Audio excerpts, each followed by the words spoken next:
Hello, and welcome to another edition of Beyond the Noise, where we try to get past all the surface rhetoric and we try to get past all the cliches and get right down to some answers and some solutions. It is common habit around here, which will probably end up being common knowledge. Like right before we start, I think this is episode 17, Miss P. I think about 15 out of 17 times right before we start, somebody at the table pushes something, breaks something, knocks something down, pour something off. So I think that's how we stay in business. Let's say make sure right before I get cued in, we try to tear something up or break something. With that being said, I'd like to welcome the round-faced Mexican girl. She is back in the house, Miss Gracie Dagnino. Gracie, how we doing today? I'm okay. Okay. Today is 8/24. What's that mean? It's Kobe Day. Duh. What does that mean to the people? Because, well, it was named Kobe Day in Orange County, I think, officially. Just a way to celebrate Kobe and his legacy that he left in LA. But I was already doing that before he died, so. Right on. Got a huge Kobe fan at the table.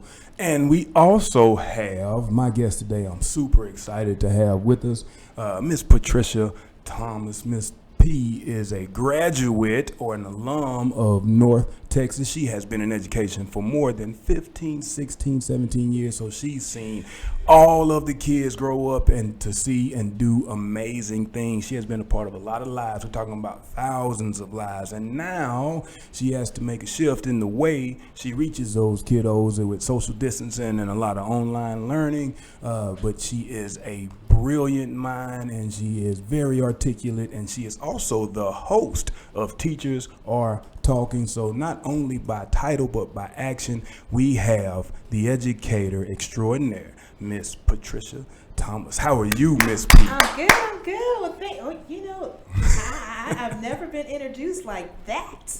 That I need red carpet and everything else for something like that. Hey, I'm telling you, Miss P, when I hear teacher and then I find a good one, it's something that is admirable to me. I'm a huge fan. I'm a big fan. Thank you. I don't even know how we do it, to be quite honest, dealing with other people's folks all day long and then being responsible for them after they leave. Yeah, that's true. So, that's true. Yeah, but education is changing on us. But why'd you get into it? When'd you get into it, and why'd you get into it? You know, that's a funny story. I never wanted to teach. I hear you on that. Never wanted to teach. But I have this picture when I was maybe 6, and my mom, it was a school picture, and it was a picture of books behind me. And and my mom had me in this dress with this little bow tie, because it was in the 70s. Yeah, right on. And my mom said, "You're going to be a teacher." I said, "No, I'm not. I don't like teaching. I'm going to be a lawyer." Right. I love it. I'm going to be a lawyer. I said, "Can't you see the books? That's a lawyer." She was like, "No, you're going to be a teacher." Wow. And I fought it. I tried to get to law school. I sat there.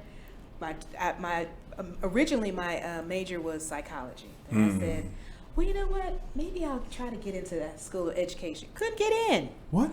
Couldn't get in. It was full. They said I had to get on a wait list. Okay. So I said, you know what? I'll go ahead and pursue this law thing. So I got into criminal justice and psychology. I said, I'm going to become a criminal profiler. Ooh. Yeah. Like Criminal Minds. Yeah.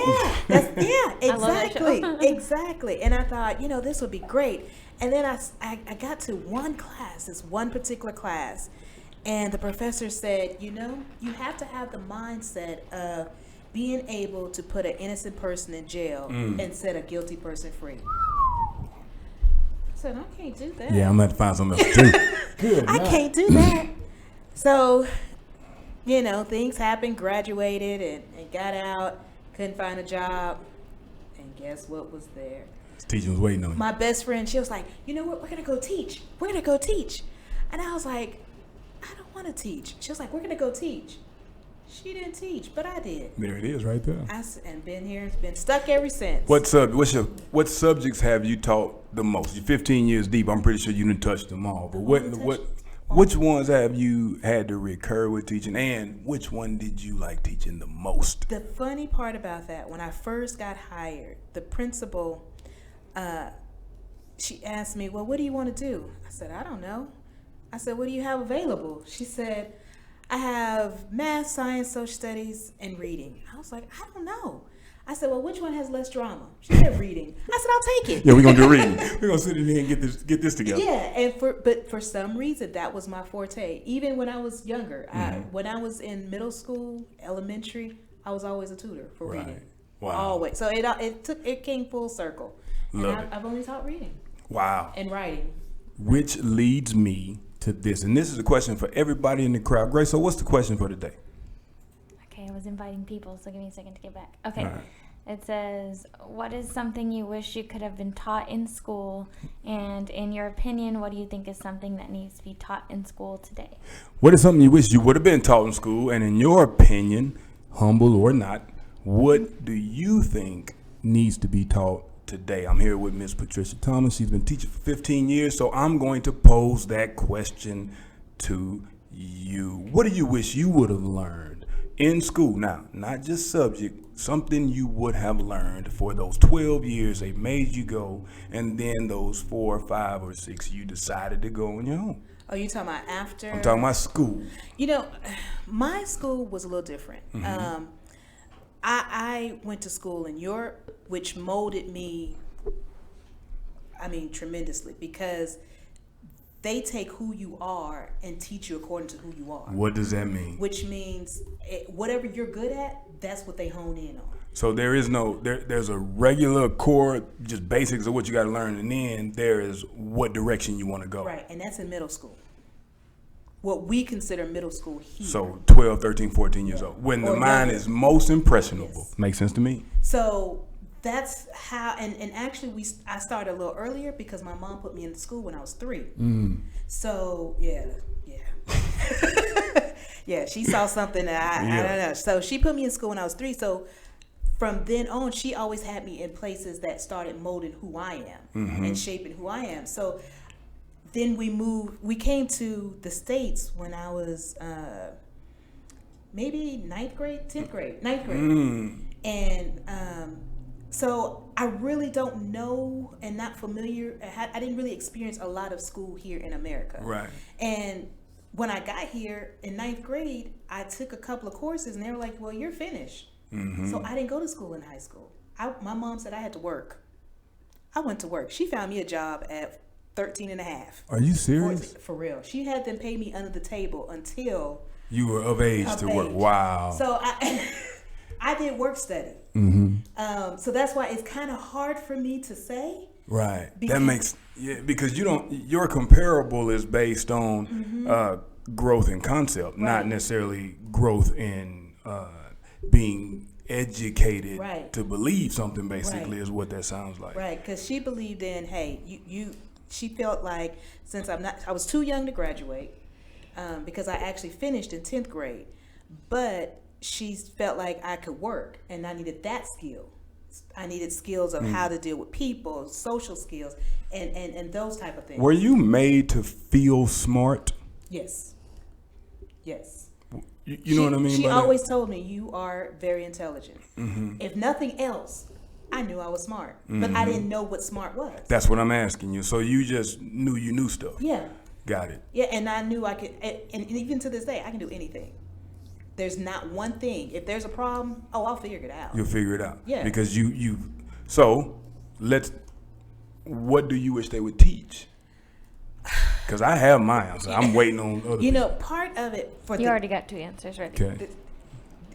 Part of it for this generation is teaching them how to fail and letting them fail. They don't know how to do that.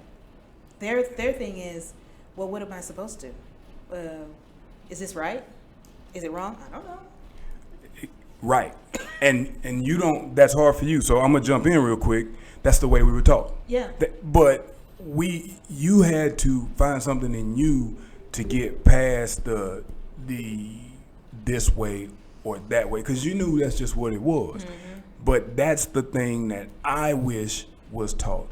Teach people discovery, because that means there is no consequence for discovery. You either get it or you don't. You keep going until you get it. But that's the way we came. We went outside and we played. We didn't have a bunch of toys. We went out and figured out how to play. So that's just what you did. You discovered this, that, and the other. We like this game, we like games. that. However, with that, we have been educated in a structure without concept. So I wish I would have been taught concepts. I mean that. Like, don't teach me addition. Teach me the concept of math. Right. Shapes. From shapes, let's go to these being added to this. Like, teach me the concept. That's what I'm hearing. We don't learn concepts here. We learn subject matter. And it is the remembering of certain things in subject matter. That's why grown-ups have a hard time adding. Right. Which blows my mind. Right. You know, because we were taught how to remember the numbers, not the concept of math. So that's what I believe. I believe that I wish we would have been taught concepts. Right. And then we should definitely teach how to discover. Because that's not failure. That's not win or lose. That's how you expand a way to get things done. Do you know that a lot of kids, and I want your input on this, and then Grace, so we're going to go to the question. Have you noticed that a lot of kids in this generation since I think 2008 have to stop and look at you to listen to you? Yes. Why do you think that is? You know, that is a good question, because that's so true. And I never really paid attention to it until you just now. I'll give you my theory after we get these answers. I thought about it. I was like, they stop everything they do. They stop everything. They're not able to multitask. They're not able to do. If I tell them, okay, I need you to do X, Y, Z, blah, blah, blah. Is it video games? Right. Do you think it's video games? No, I'll tell you exactly what I think after. Grace, so what do you think? What answers you got over there? So you have one from Jasmine that says, oops, why isn't it going? Okay, there it goes. I wish I'd have learned about how money really works in school. That's true. And while I had a unit about it in one class in 8th grade, it was insufficient. We mostly talked about the stock market. In 8th grade. We ain't got a clue what that's talking about. No. And then the answer to the second question is a truer representation of American history needs to be taught in school. So not subject matter, but cultures and concepts. Yeah. But if you teach people that, then people are empowered. Here's what I think, Miss P. You have one more. Okay. Nika says, I wish I was taught an unbiased, fact-based U.S. history. I also wish we were taught about personal economics in high school level. Well, I mean, then the democracy would be a true democracy, and then we wouldn't be arguing about voting for things we don't really understand anyway. True. I think it's this, and I've talked to a few people. I did a little bit of research on it. We think about the people who listen to us. Like, I think about my mom all the time, for example. She could talk to each of us, do things, and never look up. Right. And she could also hear. Right. Well, we're going to chalk it up to being vision. What do they call learners when you can see? And then you got auditory learners. Visual learners. Yeah, people going to say, well, these guys are visual learners, but we're auditory learners. Yeah. No. It's a little deeper than the senses. This is what I think. We do what we have conditioned ourselves to do. So information does not come in a manner that we control the speed or pace. Information runs past you just like this. And then you decide when to stop and swipe left or right. That's true. Nobody's talking to you or giving you direction. Most of the time they're talking at you or telling you what to do or how, not even how to do it, but you need to do this and then do what you're told. Right. So those things, now I'm looking at you and I'm trying to understand what you want, but you're just telling me. Right. When my information runs down the screen. So then there is a study that said kids since 2000, I think right after 2000 when we were all scared. They said that they download information, like they gather information and can spit it back out way quicker than our generation. However, when it comes to understanding the information, we were like 12 times. Now, here's the thing about that. With all this understanding that our generation has, we we're not understanding of other people at all. No, we've moved away from that. But you know what? That's so true. Because I think about a lot of the kids today. They read, but they're not able to infer what it's saying. Just reading words. They're just reading words. The cat is hungry. Well, what's wrong with the cat? But that's how we learn, Miss P. We learned sounds. Yeah. But we were always taught, use your words. Well, I don't know words yet. But then we were taught letters. Right. And then we were taught words. But I don't ever remember being taught the concept of them fitting together. Because in the English language, because I taught language arts, there is no grammatical flow. No, it's not. So you have to have an understanding of concept and then remembering where letters go. That's just the way you're going to learn English. But had we learned the concept of written language and we touched a little Latin and we got into etymology. I was about to say, or other languages. There you go. So now, but if you teach me that, I have an open thought, and now you can't just educate me on certain things. Would you agree or disagree? I agree to that because I have to go back to when I was in school. We were taught German at the same time that we were learning English. Mm. And they had someone that would come in and sit there, and the entire class is in German. And you would think, do they know what's going on? We actually knew what was going on. Mm-hmm. We knew what she was saying. Context clues. Yeah. We knew what she was saying. We knew she'll tell us to do something, we would do it, and we learned how to speak fluently. So how do we as educators, because it's all of our job, and I hope parents and teachers and everybody's listening, because we live in a world now, Grace, where online learning is a real thing, and we complain about being in front of the computer for 3 hours, let alone our kids being in front for 6 or 7 or 8 hours, right. Which I have a bunch of different ideas about that. However, this is new to all of us, Ms. P, so we got to be fair. What kind of things have you noticed you guys are doing, or things that are working with this distance or online learning that is maximizing the kids' opportunities and bringing the temperature in the room down for the parents? Now, when we originally started online learning in March, it was a failure. And a lot of it was discovery. Yeah, it was beyond discovery. And a lot of it was because it was the end of the year. Yeah. Everyone's tired. Right after spring break. Yeah, right after spring break. No one's teaching. There's nothing to teach. It's over with. Hey, we'll just let them do whatever. If they want to get on, they can. If they don't, whatever. It doesn't matter. Now we're still in the same situation. We have to teach. So now they're realizing, wait a minute, we have to bring in things that we've always forbidden you to use in the classroom. What do you mean? Like what? Things online. I would always sneak and do it because my motto is, because you needed your phone, you needed but the answers are there, but they want you to remember the answer you were told. And this type of generation, they need that type of connection. They need a mixture of me talking, me less talking, and I always taught by I facilitate. I'm a facilitator. You guys are in your groups, in your pods, and you're figuring it out. And now I may have a group over here that's on the computer working it out. I may have a group over here that's on pen and paper because I know computers are too much for them. And then I have a group that's with me. And then we may rotate so I can see where everyone's at.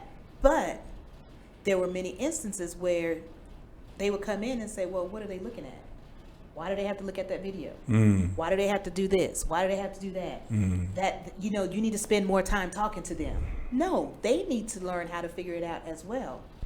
It's not so much me talking so much. So now that's where we're at, where the teacher's not talking. So let me ask this, and then I'm going to pose this question for people in our generation in the crowd.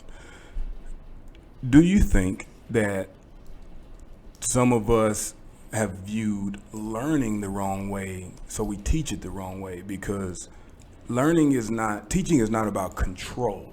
And if we have dictators about control, but facilitators is about understanding. Correct. So how do you go from controlling the environment, when now it's a virtual environment, to getting cooperation and understanding in your environment? Like, what are you doing? And then what are ideas that the people in the crowd have for us to do that? Ms. P, this is I'm gonna write the answer down to this question. I think a lot of this is teachers and educators, and even administrators learning to be progressive and moving with where the times are moving. What do you mean? A lot Like, of- what can they do to be progressive? Figuring out, okay, where is this generation at? What does this generation need that the last generation didn't need? So how do we let's get into that. Like, Yeah. seriously, like, so how do we do that? Because what we're doing as a generation is still, and I'm speaking for majority of things I've seen, is we're still concerned about being right and being Yes. tough Yes. and going through things Yes. that aren't necessary to go through. Right. And I understand, there's a difference between laziness and efficiency, disrespect and just, confidence in what you do. But I think that we're so used to having to go through things that we think other people, it's not fair unless we're all going through the same thing, which that's just not real. What do you think about that? I think a lot of the students that come in today, there's one major thing that's missing, and that's learning how to have social skills and how to react to other people. And because they spend so much time on a video game or not talking to anyone at home, and I think a lot of that is giving them the opportunity to discover, how do I even talk to another person? How do I associate myself to this person or even relate to this person? Because I don't have to speak at home. Which and a lot of our people in this that I've noticed, because I do a lot of consultations, and tell me what you think about this, because you've probably sat in a lot of ARD meetings, you've sat in a lot of meetings for conduct. The parent ends up being the voice, not just the spokesperson, Right. but saying what, like speaking for the kid or speaking in place of, or even Exactly. talking up or down Right. with the kid right Right there. there. So they're being taught, my word, I can't say, I'm not Right. supposed to say anything. Right. And I believe giving them that opportunity to be able to voice their opinion, and be comfortable enough to say, oh, I am right, I am wrong. Oh, I can debate this person, I have an opinion. And having that chance to open up that part of their mind. And for me, it takes about a good 2 months, 3 months to get them comfortable and letting them have that chance to do all of that. And then once they do that, you get whatever you want out of them. So the classroom wasn't about control, it was about understanding your format. That's it. That's exactly what I did. That's it. And I used to get a lot of teachers didn't really like that, because Exactly. my class was the loudest, but they were only Exactly. loud when they were supposed to be. Exactly. And I had some bad kids. I did too. I call it control chaos. Control chaos. That's what we say all the time. It's That's control what it is, chaos. control chaos. Exactly. Because my rooms are always the loudest, and people come back, what are you doing? Why? Working. We're working. We're talking, but we're working. Yes, I'm standing over here. I'm facilitating. They're doing what they need to do. They're doing what they need to do, but they need to talk to each other, and they need to learn how to talk to each other. Because otherwise, they're going to start doing what they're used to doing. Stop, you stupid, da da da da. Instead of respecting the other person's opinion and listening to say, well, maybe I can get something out of that. Because they feel safe now. Right. Got it. Exactly. Great. So what was you going to say? No, I was just going to read something that Jasmine put in response to a lack of understanding others. She said, I think part of the reason we're not understanding of others is because we were taught we were the best. And I think when she says we, I think as a people here. What do you mean, Jasmine? Like, you mean Americans or people? Like, because I would disagree in the fact that we were taught if we believe too much in ourselves, we're cocky. There was no real definition of certain words. Like, words either had a negative or a positive connotation. Like, there was no neutral ground for them. When I was teaching, I'll tell you this story, and I think it leads into us finding different ways to educate these kids. When I was teaching, I walked in my classroom first day. It was always the same. I would, remember that sign, that the 5 rules, 5 consequences. Right. Well, consequences to me, my whole life was always negative. It was. This is what you get when you cause the problem. So I walk in my classroom. Every class had to have them, right? And they had to be up. I I would take them down. I would just take them down and put them behind my desk. And I would be like, hey, listen, everybody, here's the thing. I got 2 rules. Don't talk when I'm talking. Don't talk when somebody's talking to me. And everybody would go, you mean we can talk in your class? I got 2 rules. That's it. Don't talk when I'm talking. Don't talk when somebody's talking to me. I never gave them consequences. What I did, I would, each class period, we would set our rules. So it was up to it was up to the environment of the kids. The Yeah. kid. And I'll tell them, okay, well, what do you want to see? What do you want to see from me? What do you want to see from your classmates? What kind of atmosphere do you want to create? This is our home. We are here more than we are at our own homes. Mm-hmm. So when we come here, this is our house. What do you want our house to look like? And so instead of saying, well, you broke the rules, you need to go to da-da-da, I was like, you said you wanted me to not yell. Mm-hmm. You said you wanted this. Give them this responsibility. Is what you said you wanted in this classroom. This is your house. Mm-hmm. And this is how you treat in your house. And then they would look, oh, yeah, you right. You right. Here with Miss Patricia Thomas, we're talking about educating these youngsters. And what I've learned is that we have something in common in the fact we don't have a preference of what kind of kid we educate. I don't care if you're from the hood. I don't care if you got a dime. I don't care if you're a trust fund baby. I just feel like we all need to expand our opportunities regardless of how we started. Right. And I know people gave me chances. So you as a teacher, in today's world where everything now is up in the air, you have a chance actually to be creative and innovative.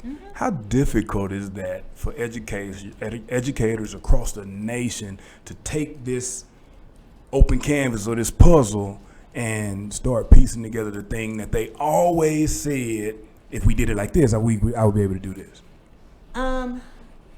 Honestly, it's not hard. Really? What would it take?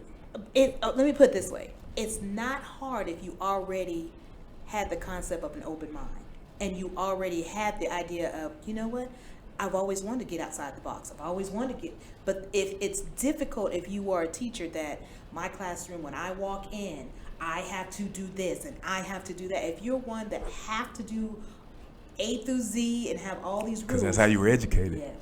But I want to ask you this. Right now, the term think outside the box, it couldn't be more literal, could it? You're no longer in the classroom. You're no longer confined to seated learning with paper. You have the World Wide Web in the palm of your hand and your teacher across from you like the Jetsons. Why are we complaining about that? And that's an honest question. That's not why is everybody complaining? Because there's some some kids can't log on. Some parents have to go to work. Like, what are some things that we're actually complaining about that teachers are trying to find ways to maneuver around? Technology, period. Wow. Just computers, having reliable internet. Because everybody's on it. Everyone's on it. And some families have 2 computers, 6 kids. And everyone now is on a schedule. So you have first period, second period, third period, fifth period. And still going 6-8 hours. Still going 6-8 hours. All the kids in the house. So how do you get all the kids to be able to log on, get to first period, get to second period, That's get why to I third like being period? fair. Yeah. Yeah. So I know for me, what I would do, as long as they turned in an assignment that would tell me they're present. You turn it into me that day. I will give you your syllabus with whatever needs to be turned in for that week. And I have it's called Google Classroom. Yeah. I put everything on Google Classroom from bell ringer all the way down to your exit ticket. And it's up to you to turn it in that day. That tells me you're present, because I know right now everyone doesn't have technology. Everyone's not able to log on. But I'm giving you time to get it in. And it's not always a full assignment like what you would have in class. It may be watch a video. It may be play a sorting game. Answer this question. Answer this question. And that's your attendance for that day. So there's all kind of ways to work around it. But one thing we do need the help of parents to, just to say, hey, we're trying, or to contact me if I'm contacting you. Hit you back. So just to let me know, hey, we're trying, or so I'll know the situation, because we may be able to help you out. I Right. may know someone that could get you Right. internet. So communication is the key. That's it. You know. And I think that's what we're lacking too. With Well, this. part of it though, you got to understand the frustration too. So how do you, as an educator, stay innovative, keep the kids engaged, and then have some understanding that the moment you make contact with this parent, he's already locked, cocked, and loaded. It's just it's been bubbling. Frustrated. So how do you help them understand that you understand the frustration and that some of these problems you all have? You know, I'm one, I can talk to anyone and I can get anyone off the ledge. So when I first get them on the line, hey, I understand. I already know this is difficult. And I try to research whoever I'm calling to find out what happened last year. Because once you know what happened last year, you'll know what your ammunition is, what you're going into, and you'll know what they're going to shoot at you. Do me a favor, Miss P. Yes. I want you to look to your right, and I want you to say what you just said. Try to research. Just start right there. I go back and I look. Oh. You're so annoying. I hate you. Somebody's heard that somewhere before, Miss P. Somebody has heard that somewhere before. Hey, all the information is right there in front of you. It's You right find there. out, you might as well have a good conversation. Yeah. So I mean, but once you know that, you win in half the battle because, and then once they know, oh, she cares. You care. You actually looked. Yeah, I went and looked and I saw that such and such. But we're going to try to do something different. What can I do to help you? What do you need from me?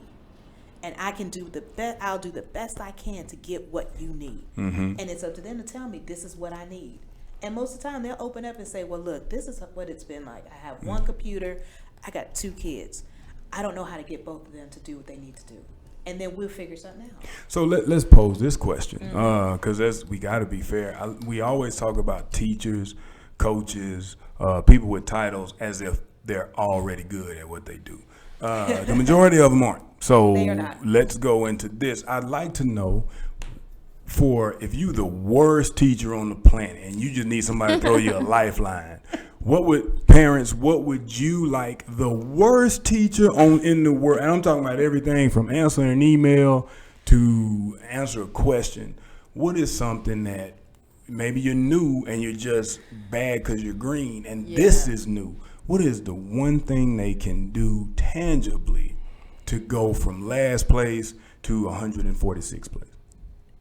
You're talking about that teacher? The worst teacher on the planet. Because when we do, I got to shout out to Sam Davis, shout out to Chris Davis. When they do races and they do 5K, 1Ks, and when you're building the course, you always build the course for the person who's going to have the most trouble completing it. They need someone to hold them accountable, and they need a buddy. They definitely need someone that's there, that's saying, well, how about we do it this way? Let's try this. Have you tried that? And looking. So they need a teacher. They need a teacher. They need a coach. They need a Got coach. They definitely need a coach, and showing them other ways of doing things, because a lot of times they just don't know. You don't know what you don't know. You don't know what you don't know. Yeah, you don't know. And once you show them, a lot of times they're receptive to say, oh, I mean, because it's like we're in training now, and our training is discovery training of what types of programs our students will be interested in. So we're playing with it. And a lot of the teachers that we have, some old times, you know them, and they're just like, look here, I don't know now. You want me to do what? I clicked on that button 10 times and yeah. I get it. And so what we have someone that would we put it on the screen, would click this button and then do this and do that, walk them through it. And then, oh, well, look here. Look what's on the screen. Love it. Love it. You know, so Hey. you just walk people through it. And even that worst teacher, now they're getting it. And they're saying, I like this. I can do this. But it's taking that time. A lot of people don't take the time to even help the worst of the worst. So, wow.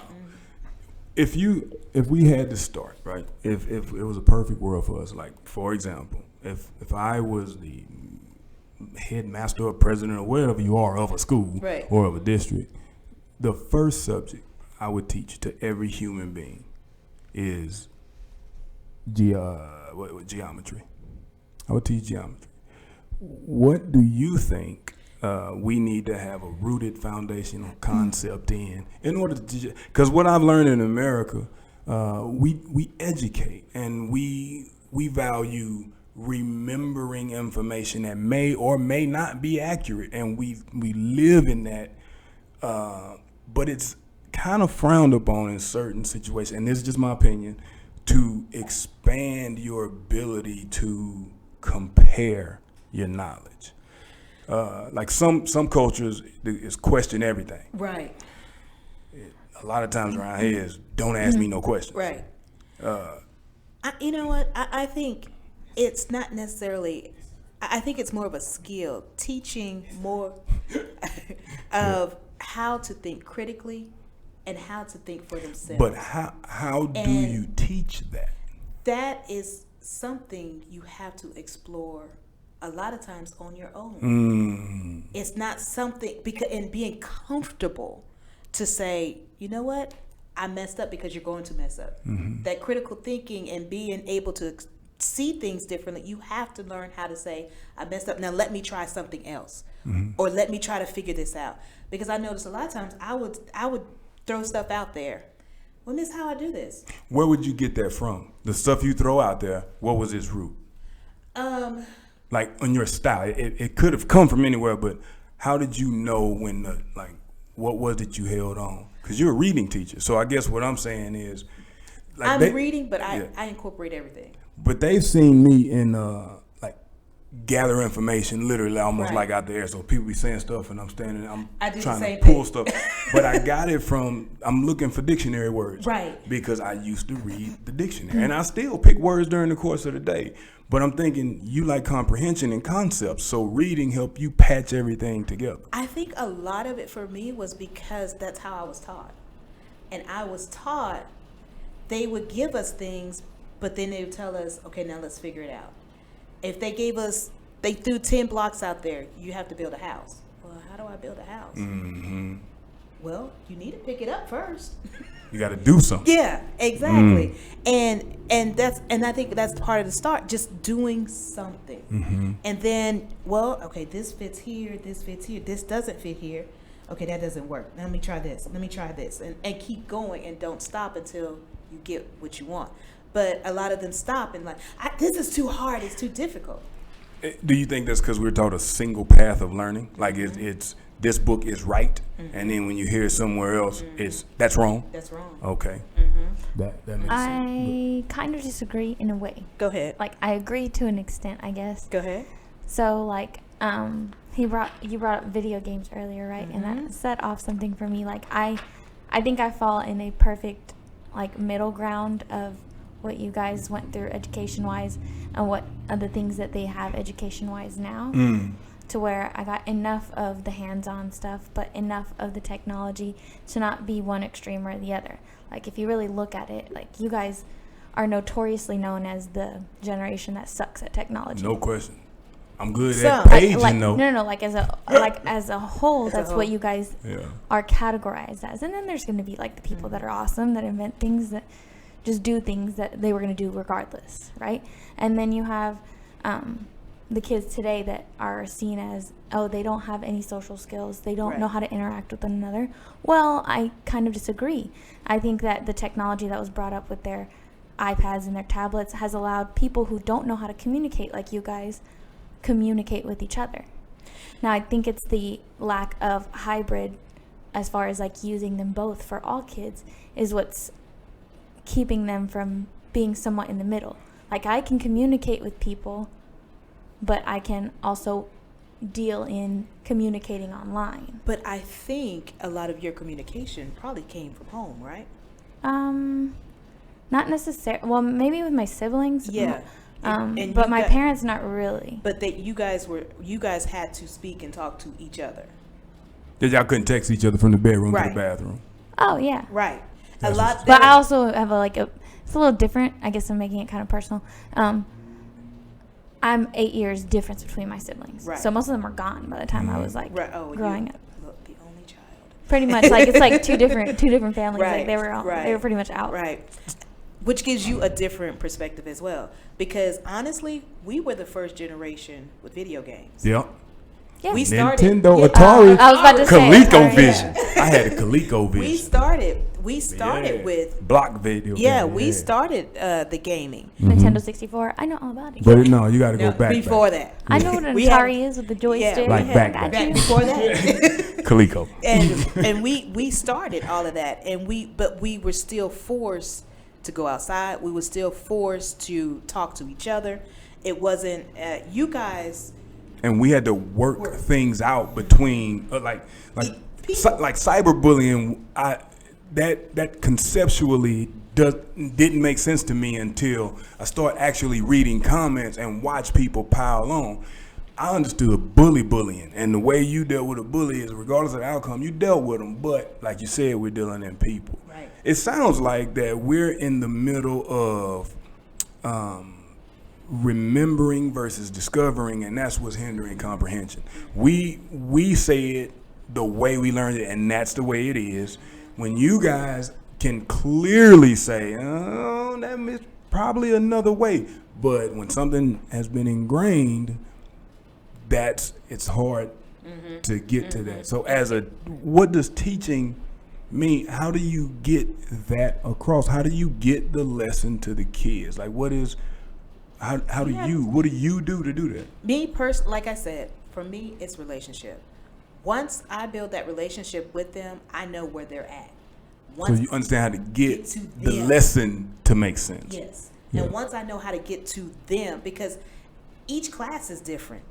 Each kid is different. Each year is different. So I have to go in each year. What I taught the year before, I'll teach the same lesson, but in a different way. So let me ask you, because this is a fair question, especially for young teachers who've been doing it for a minute, and it's just difficult. How do you do that when you see 85, 115 kids? 150. Yeah, how do you do it? Hyper kids. Yeah, you know special ed kids. Right. You have to learn how to be perceptive of each one and learn, okay, this type of style will do this. Because there's a basics to each one. And you figure out, okay, this kid right here, I already know they're going to have to stay right here by me on my hip in order for them to get anything. Mm-hmm. This kid right here, I got to let them go because nothing I say is going to make sense. They have to learn on their own. And then once you start seeing the certain pattern, then you start pulling, separate them, and then the ones that are unique in learning, what I call unique, those are the ones you cater your lesson more around and say, okay, this one I have to sit here and we're going to work on such and such, such and such on the computer. This one does not like the computer, so he's sitting here and we're on paper. But it's just sitting there, and you actually have to take at least 2 or 3 months to figure out each individual. So teaching is more about the instructor understanding things than the kids understanding the instructor. Right. I believe that's how I've been successful, because once you see that the kids, they, like I said, they would do anything for it. They always tell me, I'm tough, but I'm fair. And they always say, Miss, you're not, that teacher's mean. I said, well, I'm mean. No, you're real. You're real. And I always ask them, well, what does that mean that I'm real? What does it mean that There's I'm real? a difference between you telling me what you want me to do and then you teaching me what I need to know. Right. It's a big difference. It's Right. control versus discovery. Right. And that's what I mean. Right. Look, my 3rd grade teacher, shout out to Alexis Harry for reminding me of this lady. Miss Coker might have been the meanest human being on the planet. And I mean that. But her whole classroom was about control. She would embarrass people in front of the class. This is when you could paddle. She would paddle people and look like she could paddle and watch us. She was like, boom, pow, pow. And you'd be like, I did exactly what you asked me to do. But I don't remember anything she taught us. Right. All I remember was about the control. Right. So when you come up in that era, you kind of like, I don't like this, so I'm going to try to figure out a way to do this. I guess my question is, as much as we complained about it, why do we do it? Like, why is it so difficult to just wait and let the youngin tell us, what's important in today's time? Or why won't we teach the things that we complain about not being taught? Fear. Or maybe not knowing. That's what I'm saying. I think it's fear of having no control.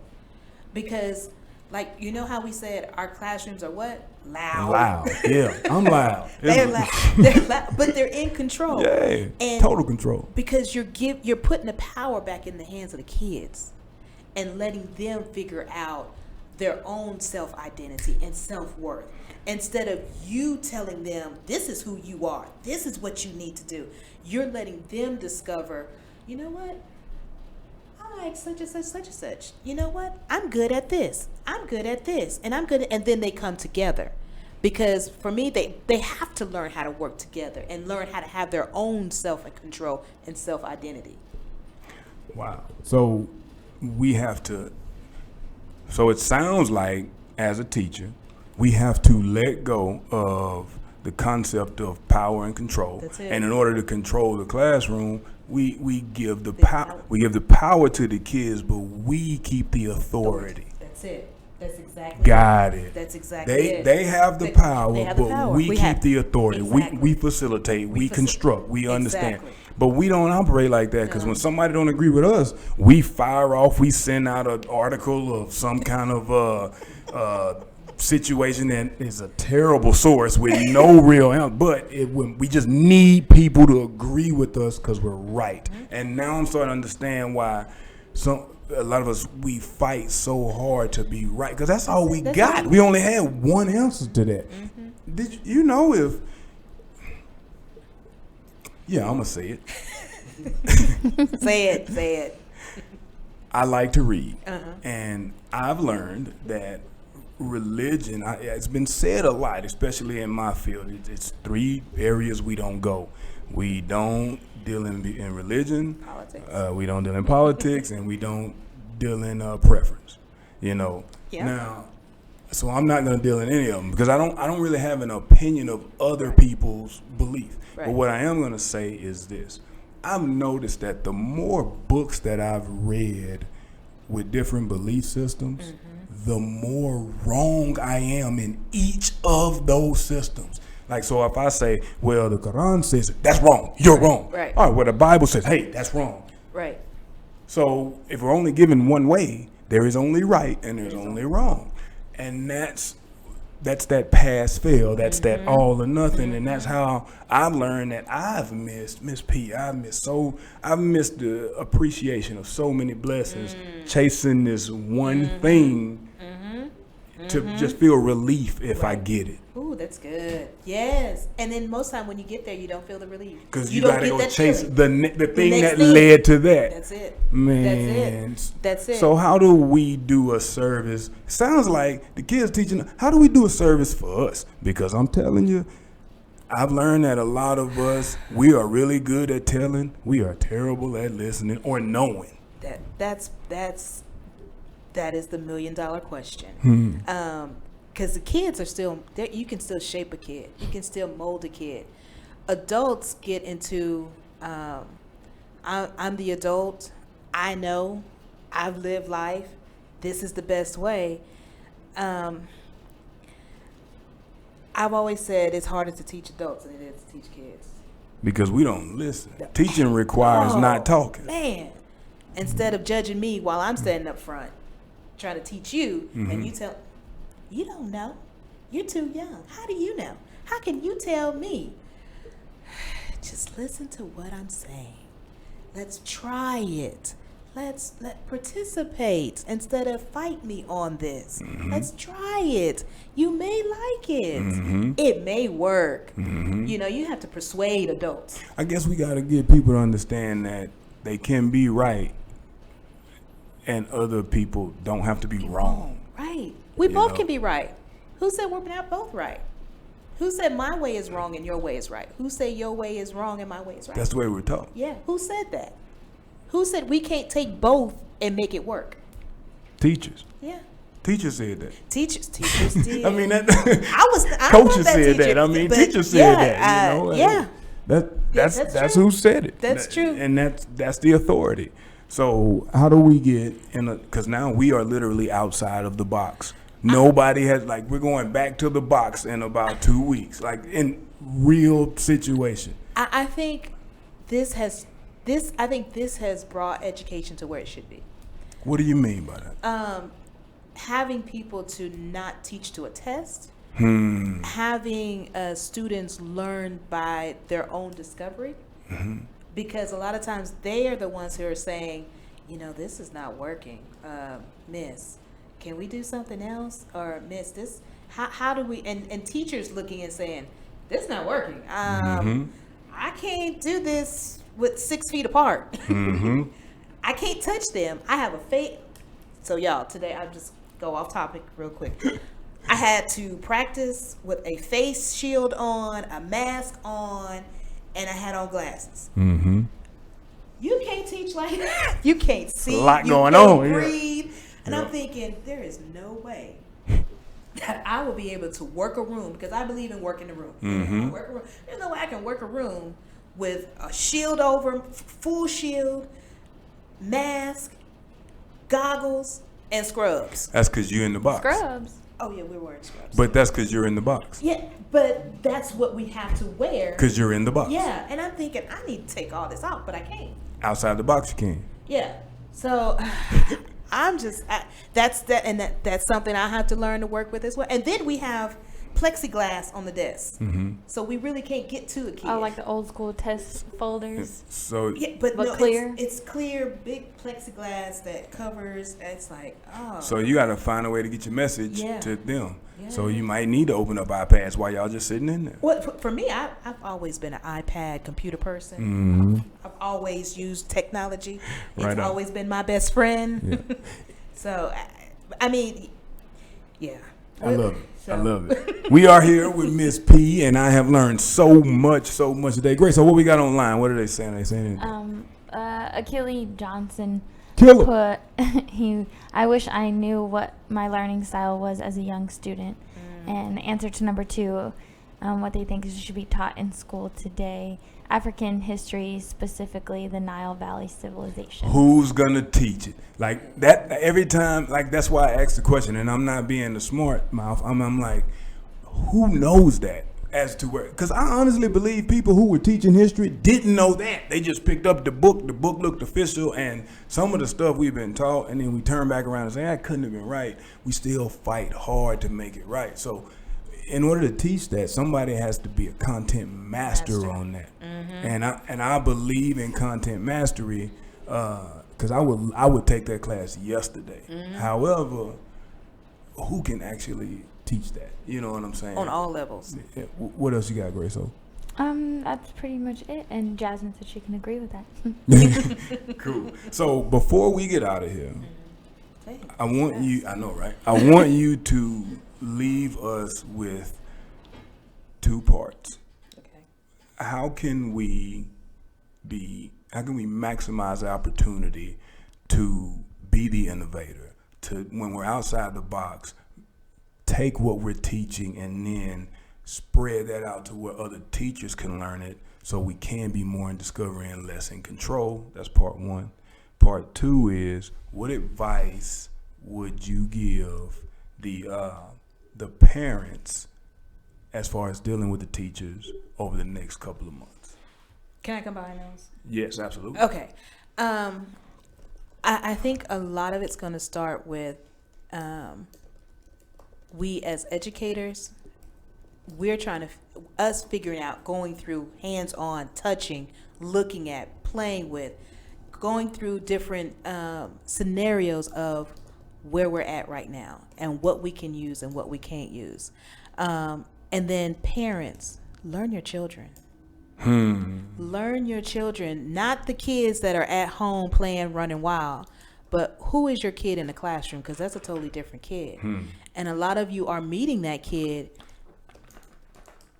And You're seeing the frustrations at home that they got in the classroom, Right. And you're saying and doing Right. the same thing the teacher in the Right. classroom when you're doing it at home. Exactly. I I didn't know want what to you mean. Say it like it is. Yep. And you're seeing that and you're saying, who is this kid? You need to go back to school. But that's the kid that we have at school.